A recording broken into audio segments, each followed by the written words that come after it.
Hello friend, আমি অঞ্জু। তোমরা দেখছো এস কুকিং। চলে এসেছি আজকে একটা নতুন রেসিপি নিয়ে। ভিডিওটা পুরোটা দেখার অনুরোধ থাকলো। তো সামনেই আসছে বড়দিন। তো বড়দিনে অনেকেরই ইচ্ছা থাকে যে বাড়িতে কেক বানানো, তো কেমন করে বানাবে সেটা কেউ বুঝতে পারে না। এই ভিডিওতে সবটা বলে দিয়েছি। তো চলো একবার দেখে নেওয়া যাক। আজকে আমি কেকটা বানাবো চায়ের কাপ মেপে, যাতে তোমাদের বুঝতে অনেকটা সুবিধা হয়। তো আমি এখানে নিয়েছি 1 কাপ চিনি। তো চিনিটাকে মিক্সিতে গুঁড়ো করে নিব। চিনিটা ভালো করে মিক্সিতে গুঁড়ো করে নিয়েছি। তো এবার এখানে আমি 2টো ডিম দিয়ে দিচ্ছি। তোমরা চাইলে একটা ডিম দিয়ে করতে পারো, আমি এখানে 2টো ডিম দিয়ে করছি। ডিমগুলোকে ভেঙে মিক্সিতে দিয়ে দিচ্ছি। মিক্সিতে ডিমগুলো দিয়ে ভালো করে 5 থেকে 6 মিনিট মতো মিক্সিটা ভালো করে ঘুরিয়ে নিব। ডিমগুলো ভেঙে নিয়েছি, এবার মিক্সিটা একটু ঘুরিয়ে নিব। মিক্সিতে ঘোরা হয়ে গেছে। তো এবার আমি এখানে 1 কাপের একটু কম তেল দিচ্ছি আর 1 চামচ ভ্যানিলা এসেন্স দিচ্ছি। একটা 10 টাকার গুঁড়ো দুধ প্যাকেট দিচ্ছি, দিয়ে ভালো করে মিক্সিটা ঘুরিয়ে নিব। তোমরা চাইলে এই গুঁড়ো দুধ প্যাকেটটা নাও দিতে পারো, আসলে গুঁড়ো দুধ প্যাকেটটা দিলে টেস্টটা আরও ভালোই আসে। তো তাই গুঁড়ো দুধ প্যাকেটটা দিলাম। এবার মিক্সিটা ভালো করে ঘুরিয়ে নিব। মিক্সিটা ভালো করে ঘুরিয়ে নিয়েছি। তো দেখো এবার ব্যাটারটা খুব সুন্দর হয়েছে দেখতে। এবার আমি একটা পাত্রে ঢেলে নিচ্ছি ব্যাটারটা। পাত্রতে ঢেলে নিয়েছি। এবার আমি এখানে 2 কাপ ময়দা অ্যাড করছি।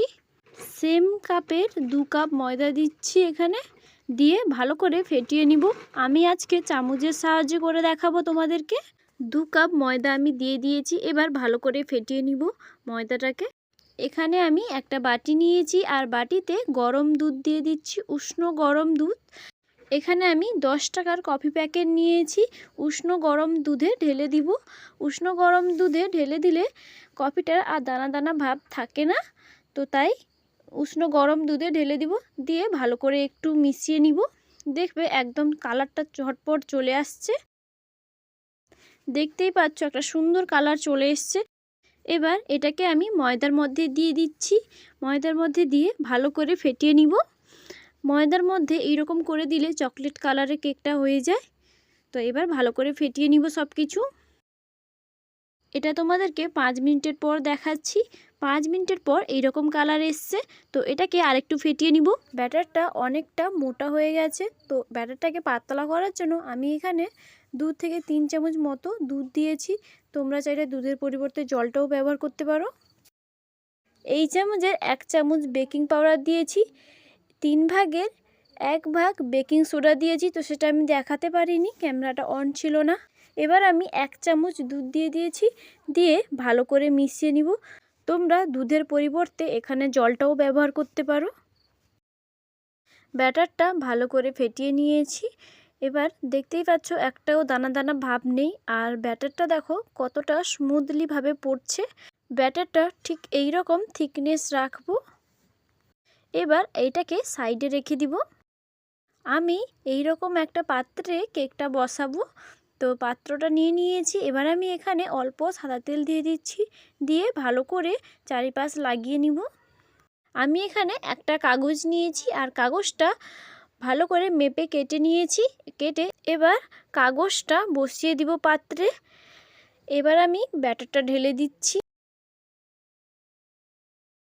ব্যাটারটা ঢালা হয়ে গেছে। তো এবার আমি একটু ট্যাপ ট্যাপ করে নিব, যাতে ভেতরে কোনো বাতাস না থাকে। তো দেখো ব্যাটারটা কতটা দিয়েছি। আমি এখানে একটা কড়াইতে বালি দিয়ে ঢাকনা দিয়ে 30 মিনিট মিডিয়াম টু লো হিটে রেখে দিয়েছিলাম। তো এবার 30 মিনিটের পর ফিরে এলাম। এবার আমি এখানে একটা স্ট্যান্ড বসিয়ে দিয়েছি। এবার আমি এখানে পাত্রটা বসিয়ে দিব। 30 মিনিট মিডিয়াম টু লো হিটে রেখে দিব ঢাকনা দিয়ে। পাত্রটা আমি বসিয়ে দিয়েছি, এবার ঢাকনাটা দিয়ে দিব। 30 মিনিটের পর ফিরে আসছি। 30 মিনিটের পর ফিরে এলাম। তো এবার কেকটা দেখো আর কালারটাও দেখো, দারুণ এসছে। আর কতটা ব্যাটার নিয়েছিলাম আর কতটা হয়েছে দেখো, দারুণ হয়েছে কিন্তু। কেকটা আমি 10 মিনিট ঠান্ডা করতে রেখে দিয়েছিলাম। তো এবার আমি কেকটাকে বের করে নিব। এই যে দেখতেই পাচ্ছ সব ধার থেকে ছেড়ে গেছে। তো এবার আমি একটা প্লেটে নিয়ে নিচ্ছি কেকটাকে।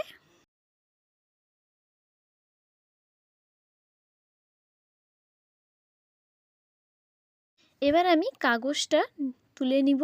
কেকের গায়ের ওপর যে কাগজটা আছে, দেখো কতটা সহজভাবে কাগজটা উঠে যাচ্ছে।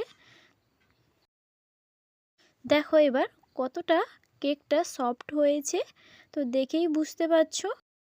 খুব সহজেই বাড়িতেই খুব কম খরচে এইরকম একটা কেক বাড়িতে তৈরি করতে পারবে। রেসিপিটা কেমন লাগলো অবশ্যই জানাবে কমেন্টে। এবার তোমাদেরকে কেকটা কেটে দেখাচ্ছি কতটা স্পঞ্জি হয়েছে। দেখো ছুরিটা দেখেই বুঝতেই পারছো যে কেকটা কতটা স্পঞ্জি হয়েছে। তোমরা যদি বাড়িতে বানাও অবশ্যই কমেন্টে জানাবে কেমন হয়েছে। খুব কম সময়ের মধ্যে আর খুব অল্প খরচের মধ্যে বাড়িতেই খুব সহজেই তৈরি করতে পারবে। কেমন লাগলো রেসিপিটা অবশ্যই জানাবে কমেন্টে। আর আমার ভিডিও যদি তোমাদের ভালো লাগে লাইক, কমেন্ট, শেয়ার, সাবস্ক্রাইব করবে। ভালো থাকবে, দেখা হচ্ছে নেক্সট ভিডিওতে। বাই।